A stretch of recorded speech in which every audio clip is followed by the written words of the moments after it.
లేవియకాండము లేవికాండము 23వ అధ్యాయము లేవికాండము 23వ అధ్యాయము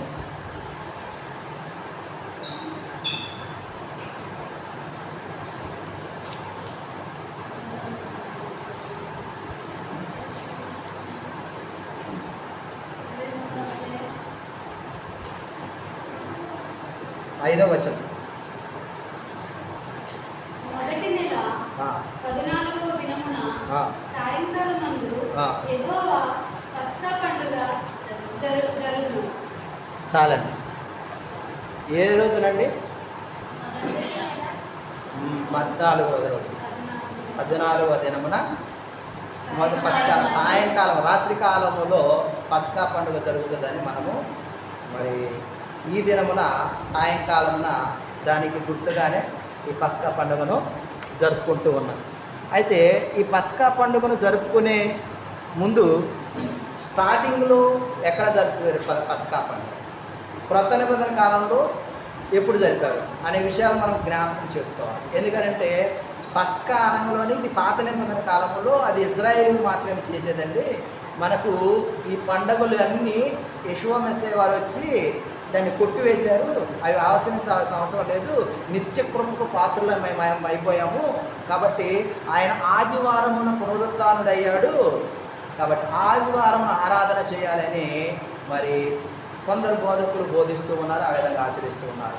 కానీ మనము ఆయన చెప్పాడు, యెషూవ మెస్సీయ వారు వచ్చినప్పుడు చెప్పాడు, నేను ఆ తండ్రి ఆజ్ఞలైనను మరి కట్టడలైనను నియమ నిబంధనలను నేను కొట్టివేయడానికి నేను రాలేదు, నేను నెరవేర్చుటకే కానీ కొట్టివేయవచ్చనని మీరు తల ఉంచవద్దు అనే విషయాన్ని క్లియర్గా మనకు తెలియజేశారు. కాబట్టి నిత్య నిబంధన అంటే అది నిత్యము నిరంతరం ఉండేది, మధ్యలో ఆగిపోయేది కాదు.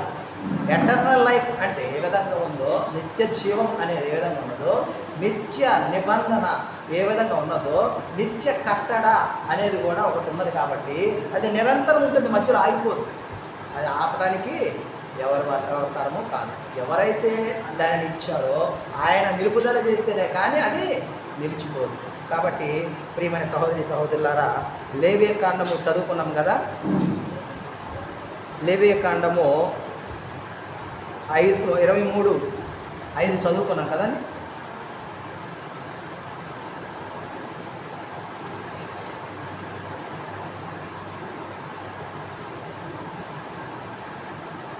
నిర్గమకాండము 12వ అధ్యాయము 7వ వచనం. నిర్గమకాండము 12వ అధ్యాయము 7వ వచనం. 12వ అధ్యాయం 7వ వచనం. ఈ నెల 14వ దినం వరకు మీరు దాని నుంచి కొనవలెను. తరువాత ఇశ్రాయేలీయుల సమాజపు వారందరూ తమ తమ కూటములలో సాయంకాలమందు దాన్ని చంపి దాని రక్తం కొంచెము తీసి తాము దాని ఇండ్ల ద్వారబంధకు 2 నిలువు కమ్ముల మీదను పైకమ్మ మీదను చల్లి ఆ రాత్రి వారు అగ్ని చేత కాల్చబడిన ఆ మాంసమును పొంగని రొట్టెలను తినవలెను. సరే, ఇది పస్కాను ఆచరించవలసిన విధానమును ఇజ్రాయేలుకు మోషే వారు తెలియజేస్తూ ఉన్నాడు. పస్కా ఈ విధంగా జరగాలి. ఒక ఏడాది పొట్టేళ్ళు కానీ గొర్రెపిల్ల కానీ మేకపిల్ల కానీ తీసుకొని దానిని వధించి మీ ద్వారబంధకములకు నిలువు కమ్మిలికి అడ్డకమ్మిలికి రాస్తే మరణదూత వచ్చినప్పుడు అది చూసి గుర్తు చూసి మిమ్మల్ని నాశనం కాకుండా హతం కాకుండా కాపాడుతుంది అని ఈ అధ్యాయంలో అదే మొత్తం ఉంది. మనం చదువుకునే టైం లేదు.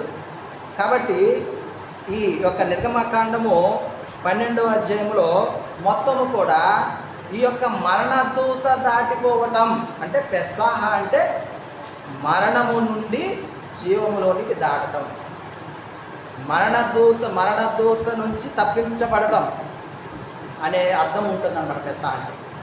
కాబట్టి ఆ మరణకరమైన తెగులు రాకుండా మనం కాపాడుకోవాలంటే పస్కాను ఆచరించాలి.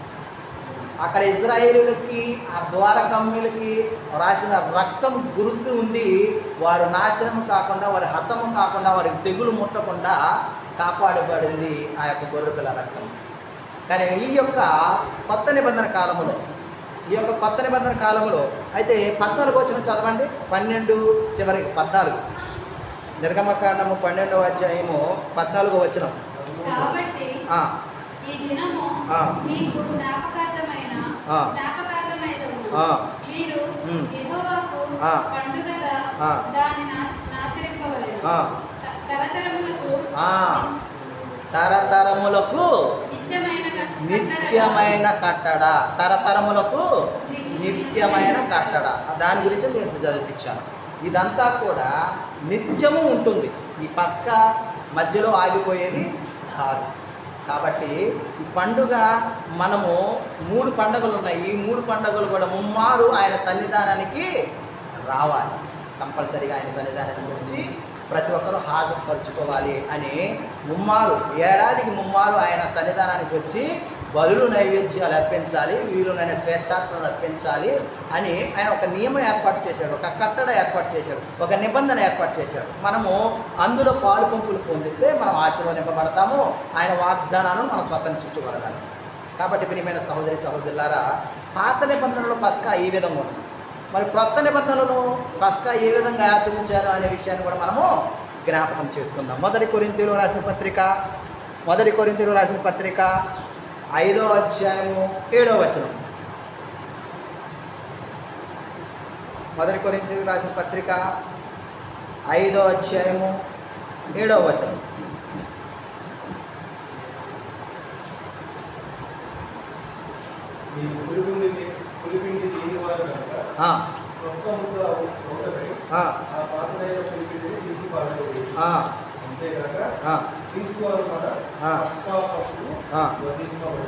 క్రీస్తు అని పస్కా పశువు వధింపబడేది. క్రీస్తు అని ఇప్పుడు మనము గొర్రెపిల్ల, మేకపిల్ల, పొట్టేలు అని అనుకున్నాం కదా. ఆ స్థానములో యెషువా మెస్సీయ గారు నిర్దోషమైన, నిష్కలంకమైన ఆయన రక్తాన్ని చిందించటం వలన మనకు పాప విమోచన, శాప విమోచన కలిగింది. కాబట్టి ఇక్కడ ఆయన నిర్దోషమైన రక్తము ప్రతి ఒక్క పాపము నుంచి మనం విముక్తి కలిగజేసింది. కాబట్టి పాత నిబంధన కాలంలో ఎప్పుడు పాపం చేస్తే అప్పుడు గొర్రెపిల్లని తీసుకురావాలి, వధించాలి. ఎప్పుడు పాపం చేస్తే అప్పుడు గొర్రెపిల్లని తీసుకురావాలి, యాజకుడు తీసుకువస్తే యాజకుడు దాన్ని వధించి మీకు పాప విమోచన కలుగు చేస్తాడు. కానీ యెషువా మెస్సీయ రక్తము కార్చడం ద్వారా మనము ఒక్కసారి మనం పరిశుద్ధపరచబడుతున్నాము. అది ప్రతి ఒక్క పాపము, శాపము నుంచి పవిత్రపరచబడుతున్నాము. కాబట్టి ప్రియమైన సహోదరి సహోదరులారా, ఇక్కడ యెషువా మెస్సీయ పస్కా పశువుగా బలి అయ్యి చదవండి ఇంకా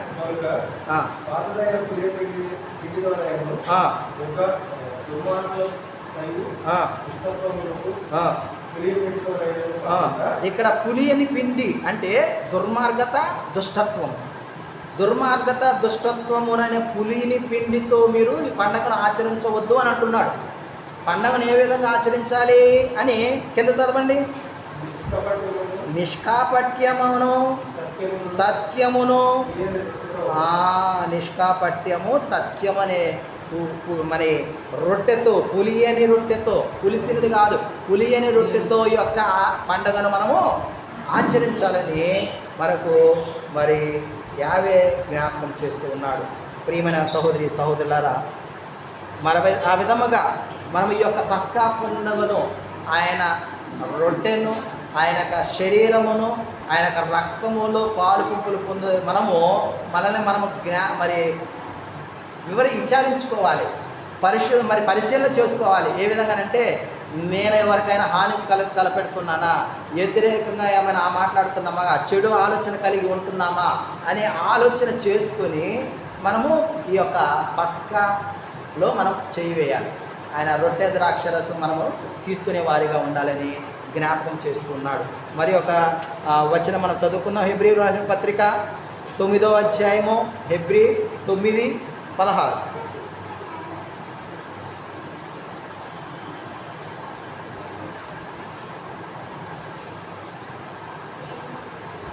హెబ్రీయులు రాసిన పత్రిక మరణశాసనం ఎక్కడ ఉందో ఆ, అక్కడ మరణశాసనం రాసిన వారి మరణము ఆ, అవశ్యం. అవశ్యం. ఇంకా చదవండి. ఆ శాసనము రాసిన వాడు ఆ, మరణము పొందితేనే ఆ, అది చెల్లును. అది చెల్లుతుంది. అది రాసిన వాడు జీవించుచుండగా ఆ, అది ఎప్పుడైనాను చెల్లునా. ఇందుచేత మొదటి నిబంధన కూడా రక్తము లేకుండా ప్రతిష్ఠింపబడలేదు. మొదటి నిబంధన రక్తము లేకుండా ప్రతిష్ఠింపబడలేదు. అంటే పాత నిబంధనలు మనం చూసాము, గొర్రె పిల్లని మేక పిల్లల్ని చంపేయాలి, దాని యొక్క రక్తాన్ని మరియు కమ్మీలకి పోషించాలి లేకుంటే ప్రోక్షించాలి, ఆ యొక్క రక్తాన్ని శుద్ధీకరణ చేయాలి, రక్తము చిందిస్తేనే పాప క్షమాపణ. కానీ ఈ యొక్క మరి క్రొత్త నిబంధనలో పస్కాలు మనం ఏ విధంగా ఆచరించాలంటే నీ యొక్క హృదయములో ఉన్నటువంటి చెడును, జారత్వమును, అసూయ, గర్వం, అహంకారం ఇవేవైతే ఉన్నాయో, ఆయనకి విరోధమైన శరీర క్రియలు ఏదైతే ఉన్నాయో వాటిని త్యజించి వాటిని విడిచిపెట్టి నిష్కాపట్యము సత్యము అనే మరి ధరించుకొని ఈ పండుగను మనము ఆచరించాలని మరి జ్ఞాపకం చేస్తూ ఉన్నాడు. ప్రియ సహోదరి సహోదరులారా, ఈ యొక్క హెబ్రీయులు రాసిన పత్రికలో కూడా ఈ విధంగా రాసి ఉన్నది. హెబ్రీయులు రాసిన పత్రికలో కూడా ఈ విధంగా రాసి ఉన్నది. పాత నిబంధనలో అయితే ఏ విధంగా చేసేవారు, క్రొత్త నిబంధనలో కూడా అయితే ఏ విధంగా చేసేవారు అనే విషయాన్ని తేటతెలంగా ఈ యొక్క హెబ్రీయులు రాసిన 9వ అధ్యాయము 16, 11, 25 వచనాల్లో రాసిపెట్టి ఉన్నది. కాబట్టి ప్రియమైన సహోదరి సహోదరులారా, ఇంకొక వచనాన్ని చదువుకొని మనం ముందుకు వెళ్దాం. మొదటి సమూయేలు గ్రంథము 15వ అధ్యాయం 22వ వచనం. మొదటి సమూయేలు గ్రంథము 15వ అధ్యాయము 22వ వచనం. మనకు సమయం లేదు కాబట్టి కొంచెం మాత్రమే వాక్యాన్ని చదువుకొని ముందుకు కొనసాగుతాం. మొదటి సమూయేలు గ్రంథము 15వ అధ్యాయము 22వ వచనం.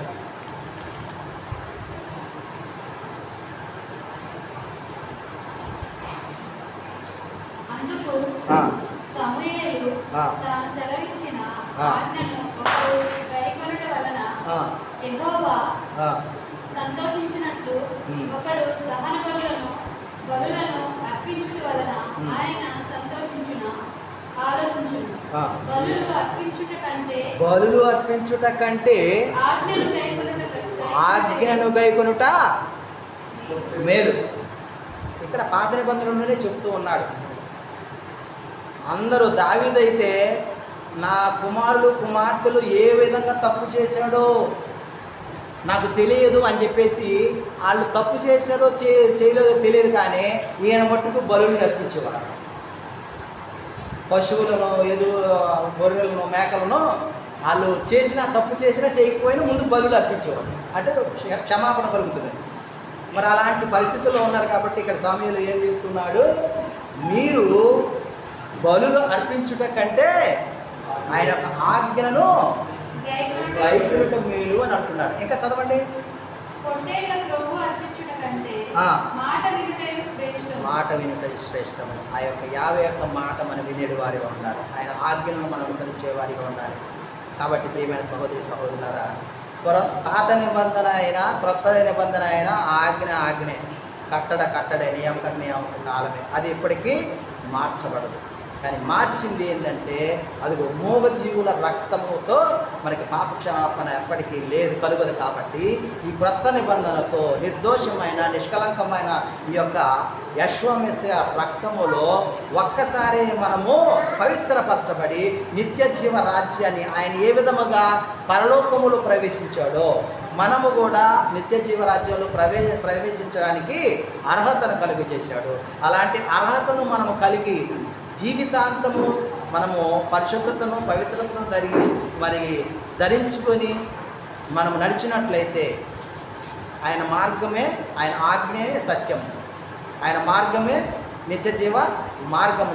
కాబట్టి ఆయన మార్గములో నిలిచి ఆయన ఆజ్ఞలను కట్టడలను మనం అనుసరించినట్లయితే మనము కూడా ఆయన ఏ విధంగా యెహోవా వారు తండ్రి యొద్దకు చేరుకున్నారో మనము కూడా ఆయనతోటి పాలివారమగు మనము కూడా ఆయన యొద్దకు చేరుకుంటామని ఈ నిరీక్షణ కలుగు చేసినటువంటి యెహోవా మరి పూజనీయుడు, అలాగునే యావే తండ్రి మరి స్తోత్రము నొందదగిన వాడు. కాబట్టి నిరంతరము మరి ఈ దేవదూతలు ఏ విధంగా పరిశుద్ధుడు పరిశుద్ధుడు పరిశుద్ధుడు అని గాన ప్రతిగానంలో పొగడబడుచు ఉన్నాడో, మనము కూడా మన క్రియల ద్వారా ఆయన మాట వినటం ద్వారా, ఆయన ఆజ్ఞలు పాటించడం ద్వారా మనం ఆయన ఆరాధించేవారిగా, ఆయన నామమును గానపరిచేవారిగా ఉండుముగాక. ఆ విధంగా మనల్ని నడిపించునుగాక. యావే హల్లెలూయా.